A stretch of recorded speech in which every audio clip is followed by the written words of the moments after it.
Hi everyone, bihu series second video লৈ আনিছো আজি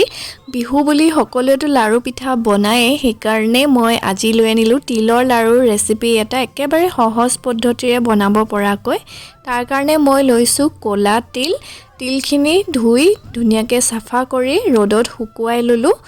দুদিন ৰ'দত দিয়া পিছত তিলখিনি ধুনিয়াকে শুকাই গল আৰু মই ইয়াৰ লগতে লম অকনমান বগা তিল 2 চামুচ মান হ'ব ডাঙৰ চামুচেৰে তেতিয়া মিক্স হৈ দুইটা কোলা আৰু বগা দেখিবলৈ লাডু কেটা ভাল হয় আৰু এনেকুৱা এটা কাপেৰে তিল কোলা তিল লৈ লৈছো 1 কাপ আৰু আধা কাপতকৈ অকনমান কম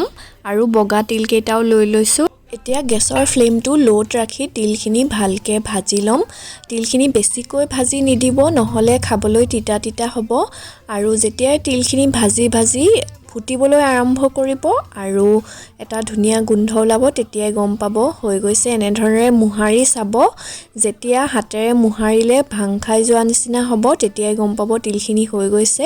আৰু ধুনিয়া গোন্ধ এটাও আহিব তেতিয়া এইখিনি কাহি থৈ দিব তাৰ পিছত একেখন কেৰাহী আকৌ গেছত পাতি এতিয়া লৈ লৈছো একেটা কাপেৰে 1 কাপ গুড় আৰু আধা কাপতকৈ অকনমান কম পানী লৈ লৈছো আৰু অকমান দেৰি মিডিয়াম ফ্লেমতে গুড়খিনি উতলাই লম তাৰ পিছত 1 মিনিট মানৰ পিছত আকৌ গেছৰ ফ্লেমটো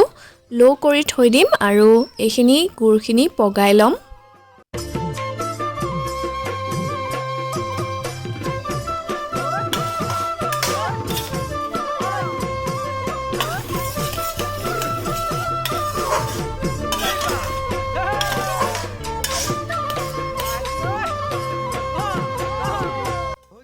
গুড়খিনি ডাঠ হৈ আহিছে এতিয়া অকনমানি বাটি এটাত পানী অলপমান লৈ লৈছো ঠাণ্ডা পানী আৰু গুড়খিনি অকমান এনেকৈ দি চাইছো যেতিয়া গুড়খিনি এনেকৈ গুটা হৈ যাব তেতিয়া গম পাব পগাই হৈ গৈছে আৰু যদি গুড়খিনি পানীৰ লগত মিহলি হৈ যায় তেতিয়া গম পাব নাই হোৱা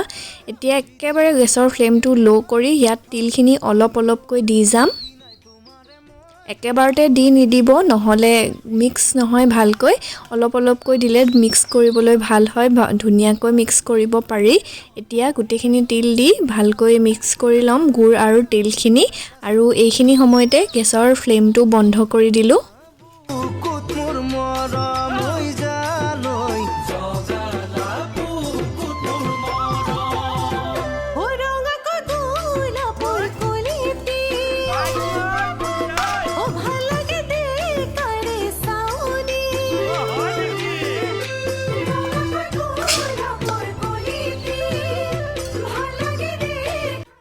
হাতাত লাগি থকা যিখিনি তিল শুকান হৈ আছে সেইখিনিও চামুচ এপাতেৰে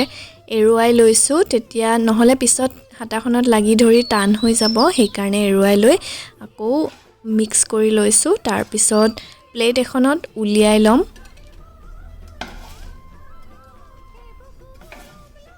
তিলখিনি গৰম হৈ থাকুতে এটাকৈ বান্ধিব ঠাণ্ডা হৈ গলে বেছি টান হৈ যাব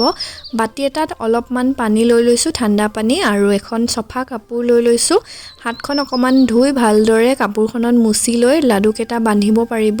নহলে বেছি গৰম হৈ থাকিলে হাতখন পুৰা যেন লাগে